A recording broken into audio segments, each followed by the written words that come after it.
Bom, senhores, e a senhora, eu preciso atender o telespectador. Pois é. E antes do intervalo aqui, algumas observações. O Edno Estreito disse que Florianópolis perdeu a Copa por falta de planejamento. O Fred, aqui no Estreito, em Florianópolis, diz o seguinte: Renato, você está viajando. Você sugeriu que os treinos fossem realizados no interior do estado? Eu não falei isso aqui, não. Não falei isso aqui mesmo. Que os turistas fossem encaminhados também para o interior. Do Exatamente, exatamente. E aí ele diz o seguinte, mas ele pegou a lógica, mas europeu que se preze não vai querer neve em São Joaquim. Mas não é essa a questão apenas, Fred. A questão é o seguinte: neve com equipamentos turísticos, com Mata Atlântica, com cachoeira. Eu sempre brinco o seguinte: europeu quer vir para o Brasil e ver mato. Mato, cachoeira, mulata, enfim, a nossa cultura, né? Mas ele quer contato com a natureza. E além da neve, na serra, no frio, porque ele não vai ficar na beira da praia na Joaquina no mês de julho, não vai. Agora, eu acho que a serra merece investimentos para captação desse turista, tanto de Curitiba, como também do Rio Grande do Sul, como também de Porto Alegre, na Copa do Mundo de 2014. Mas com equipamentos turísticos, né? Com roteiros integrados, com Florianópolis. Vamos pensar, Renato, em promover o Carnaval de Inverno, né, Dorenil? Você que é um expert. Carnaval de Inverno, trazer o Balé Bolshoi para Florianópolis. Uma rua 24 horas, 24 fechada, horas. né? Não tem gramado, outra seara. Nós temos um projeto aquecida, né? Transforma a Rua João Pinto em 24 horas e cobre. Mas nós não precisamos ir muito longe. A Vidal, Vou citar dois projetos. O Festival de Inverno do Norte da Ilha. O Festival de Inverno do Norte da Ilha, que já está sendo discutido, né, no âmbito da Câmara de Vereadores. Nós temos dois diretores da Associação Comercial, na Associação Comercial de Canasvieiras, e nosso diretor-geral da Associação Comercial dos Ingleses, dois estão envolvidos também. É um projeto, esse tipo de iniciativa, são iniciativas que podem ser feitas, que não demoram 4 anos para ficar pronto, mas já vão estar consolidadas lá em 2014 e que podem gerar... Quer dizer, um pouquinho de infraestrutura e criatividade. Né? Isso. E mobilização. Eu acho que a musculatura da sociedade civil, quando ela se unir ao poder político da municipalidade, aí nós vamos ter sim um avanço rápido. Bom, eu preciso chamar o intervalo. Nós estamos vendo que a cidade está parando já, né? A cidade já está parando. Vocês já observaram isso, né? Da mobilidade, Bom, né? aqui a opinião do senhor também é do Jorge na Trindade. Ele disse que o Latrônico disse que há um estudo que aponta que a cidade vai entrar em colapso em 2014. Está errado, já entrou. É como você está dizendo agora. Já entrou, né? Então, quer dizer, a cidade, porque lá tinha uma previsão, né, de tráfego, e isso aí aumentou muito mais do que aquela previsão. Agora, também é o seguinte, eu vou chamar o intervalo e não vou ser simpático com o telespectador nesse momento. Agora, nós temos problemas seríssimos de mobilidade urbana? Temos problemas seríssimos.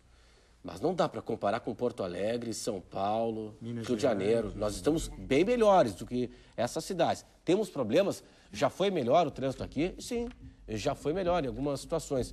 Mas esse estudo que foi feito há pouco, aí, dizendo que Florianópolis tem a pior mobilidade urbana do Brasil, onde em São Paulo tem por semana, diariamente, 200 quilômetros de congestionamentos. Aqui nós ficamos 30 minutos na ponte de Colombo Salles, Deus o livre, acabou o mundo.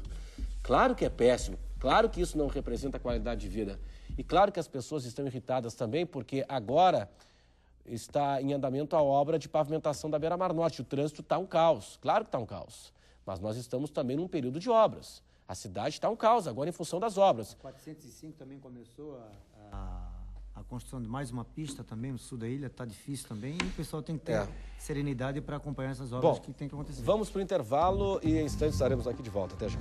Esse é o Conversas Cruzadas aqui na TV Com e as manifestações por aqui. O Carlos nos Ingleses, temos que resolver outros problemas antes do túnel, o túnel subaquático, que é previsto aqui ligando a ele o continente, com passarela entre o Ticem e a rodoviária, Ticem Centro, diz o Carlos. O Carlos aí, nós estamos aí para implementar a humanização sem passarela desse espaço da Paulo Fontes. Vai ser todo humanizado. Vamos estudar isso também, né, secretário? Porque senão vai prejudicar o tráfego ali. Vamos essa é a cultura que a gente tem que implementar na cidade. A gente está falando de pontes, de viadutos, de túnel, que a cidade tem que aprender a mudar a cultura. Claro. Que tem que ser com qualidade, sim, que a gente ainda está caminhando para um transporte coletivo de qualidade, mas a gente tem que implementar a cultura da acessibilidade de um novo paradigma de mobilidade, que é a humanização da área central da cidade, com ciclovias, com calçados, como aconteceu na Ercílio Luz, né?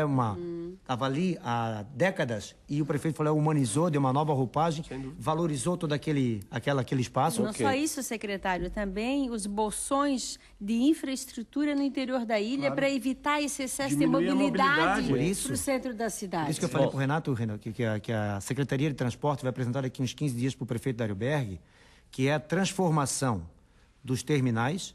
E inclusive eu vou pedir ajuda do CREA para também dar a roupagem técnica e da CIF, da Floripa amanhã, que é transformar os terminais numa fonte de sustentação do sistema de mobilidade da cidade, transformando os terminais como o do centro, de Canasvieiras, da Lagoa, em shoppings de serviço. Criar ali shopping de serviço para a cidade ser descentralizada. Eu preciso atender o telespectador nessa fase final. O José na Trindade diz o seguinte: nós não pegamos a Copa porque as autoridades não prepararam a cidade adequadamente. Bom, o Ricardo no Centro diz o seguinte: o Figueirense foi o único que mostrou o projeto, a cidade não pegou junto. O único lugar onde haveria possibilidade de estádio era onde foi o show do Roberto Carlos na Via Expressa Sul, com uma arena. O Renato, eu acho que até desmistificar um pouquinho, para evitar o comentário do tipo, tudo é culpa do governo, tudo é culpa do governo e tal. Eu acho que sim, há sim uma parcela de culpa do poder público, que não necessariamente é só o poder público atual. Quer dizer, é um processo, planejamento. Hoje, Curitiba é mais urbanizada que aqui. E ainda que a gente esteja falando que nós discutimos vaga com Natal, na leitura mais fria do processo, nós brigamos bem com Curitiba. Claro. Porque depois de ter duas aqui, regionalmente, qualquer coisa se defende lá em cima, dizendo...